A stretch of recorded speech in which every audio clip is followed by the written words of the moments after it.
Great minds discuss ideas, average minds discuss events, small minds discuss people.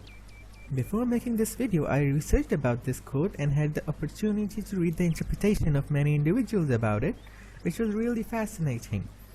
So in the light of that, let me begin by addressing a perspective that some people may hold about this quote that I find a bit pessimistic. Now, some people held the opinion that this quote was poorly worded, and it suggests labeling of people as smaller minded based on their topic of discussion. Now that is one interpretation, but another can be that this quote is not telling us to label people, but rather it is telling us how what we discuss about impacts our mind. Make sense? In all essence, this quote suggests that when we discuss about people, the level of intellectual thought that is required to do that is extremely small and petty. It suggests that when we discuss about events, our intellectual thought process labels an average person walking on the face of the earth. And finally, this quote suggests that when we discuss ideas and perspectives, the in-depth thinking and intellectual thought that we practice in the process actually builds our mind to its ultimate greatness. So in my personal interpretation, this quote is not suggesting us to label people, but rather it is informing us how a certain thing we do can affect us and our mental potential. Now since that part is addressed, so let's dive into the full-scale mega interpretation of this popular quote. We will extract wisdom from this quote by dividing it into naturally 3 parts and then individually discussing them one by one, and lastly forming a conclusion in the end. So let's start by tackling the first of the division. Small minds discuss people. When the majority of individuals discuss about people, what kind of things do you suppose they talk about exactly? Well, they gossip. What is gossip exactly? In my native language, which is Urdu, the translation for gossip is ghibat, and ghibat means that you say something about someone in their absence that they would dislike in their presence. For example, let's imagine that in a distant land far, far away, I'm with Alexander and we are talking about Sigma. We talk and then our talk ends, like all do. Hypothetically, Sigma was there and he didn't like what we discussed about him behind his back, then my discussion with Alexander comes into the category of gossip. I hope that makes sense. Now if you take this type of definition for gossip, then gossip has a very wide variety of types that may be shocking to some people. Let me be more specific. When you criticize someone behind their back or in their absence, that is gossip. If you say bad things about someone behind their back, that is gossip. If you disclose personal or sensitive information about someone behind their back, that is gossip. If you promote rumors associated with the person behind their back, that is also gossip. If you have a problem with another person and you discuss about it with a third person, that is also gossip. If I have a problem with Sigma and I talk about that problem with Alexander while mentioning that it's Sigma who I have a problem with, then that also comes into the category of gossip. I have seen gossip create chaotic conflicts, and I would say it's a core of many corruptions in society today. But gossip is not the primary topic for this video, so I shall end this really quick. Discussing about people doesn't require much in-depth thought, and all the deductions are apparent, shallow and highly subjective. These type of people take a pixel and talk as if they have all the picture, which renders these type of discussions quite useless and meaningless as well. Now, unless we understand what gossip is and its effects, we unconsciously end up doing it sometimes. That's understandable. I shall do my best to cover this topic extensively later on, but if all you do is gossip, if literally all you do is talk about people and gossip, then I'm afraid you are destroying your intellect, my friend.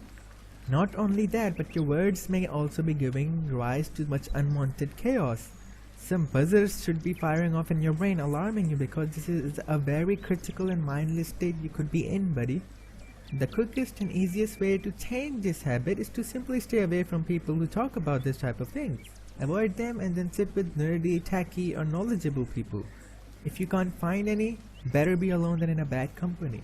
And take that opportunity to surf around YouTube and randomly listen to lectures and seminars and listen to successful people. Endless videos are available. When you keep listening to them every day for a while, you will start thinking like them and talking like them. Then if you sit with your gossipy friends, you would feel very uncomfortable talking with them about people because an evolved mind just doesn't like downgrades. Let's move on to the next division, losses. Average minds discuss events. Discussing about events refer to discussing literally about ongoing trendy topics, news, movies and factual statements. For For example, talking about how hot the weather is, or discussing about the new movie that has just released, or talking about daily political rhetoric in the news, or talking about some trendy topic going on in Twitter, discussing about how many people died in a recent terrorist attack, and so forth. This particular division doesn't require much explanation, I presume. Discussing these things can be considered average or normal. Discussing events is not harmful in any way as discussing about people is, nor is it beneficial as discussing ideas. It's just that people who discuss events don't affect the world much, but still a far better position than discussing about people and senselessly gossiping. So if you are in this division of people, congratulations, you are not contributing to the destruction of mankind or to its development. Cheers for you! If you want to get out of this second division and into the third, you simply stop watching the news and you start hanging around and start listening to people from the third division. Let us cheer our way to the third division now. Great minds discuss ideas. An idea is basically a thought or a collection of thoughts. It is at the heart of every action a person commits and also at the core of every event that occurs. To look at the possibilities of what those ideas could be, to look at the heart and core of the matters in front of you in different perspectives, to discuss such type of things often enough makes a person great. Because these type of discussions lead to curiosity and questioning and discoveries and in-depth analysis which requires a great amount of mental effort. That mental effort exercises our mind to unlock more of its potential. An average person may say some fact while walking with his friend like, "Man, it is hot today." But a great person would think and say, "Why is it hot today? Why do I feel hot?" Not in the sexual sense. Why don't I feel cold? What does it mean to actually feel hot? Can we somehow change this so that it can be cold today? Can we humans manipulate or control the weather around us? It is these type of questioning thoughts and ideas that led to the inventions like AC and air cooling systems, and other weather and temperature manipulating technologies. Just this example shows that ideas also depend upon events and people, but they lead to change and innovation. The best example I can give you, awesome folks, relating to discussing ideas is this very video you have been so patiently listening to. This whole video is me having one-sided discussion with you about my ideas regarding a quoted sentence.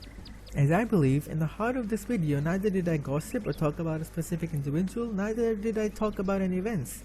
I talked about an idea behind the quotation, and from that I shared an afterthought of how we can bring about a better change in ourselves by becoming great-minded individuals in the light of the quoted statement. Now in the end, I would just like to repeat that if you want to become great-minded, a simple way is that you dissociate yourself from people who gossip and start reading material written by great-minded people, or you start watching and listening to a lot of lectures by great-minded individuals. You can find an endless amount of those on YouTube. When you continuously expose yourself with great-minded people and you keep listening to them and seeing them, you will start thinking and speaking and acting like them.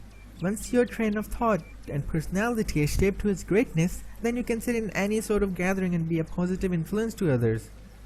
Well, although more wisdom can be brought to light in this discussion, but I hope this forms a foundation for you to discover more on your own. With this, let us wrap up this video. I hope everything made sense. Be sure to read the description below this video, since I type it after making the video. I usually end up writing unique content which is worth a read. If you have any quote in your mind you would want my interpretation on, leave it in the comments and I shall look into making a video on it. And that will also give me some hope that there is someone beside me watching all of this video. That would be awesome. If you like this video and would like to support me making more of such videos, then be sure to subscribe to my channel and give this video a thumbs down, because this video is horrible, isn't it? If you have any questions, comments, or feedback, let me know in the comments below or on my Facebook page, and if it's worth responding, I shall do so with haste. If you would like, you can move on to watch more of my videos, and last and the least, be sure to click on the I in the top right corner of this video and attend a poll I have put up. It would give me some feedback from you guys. That is always awesome. Well, thank you very much for watching, and see you later, awesome folks.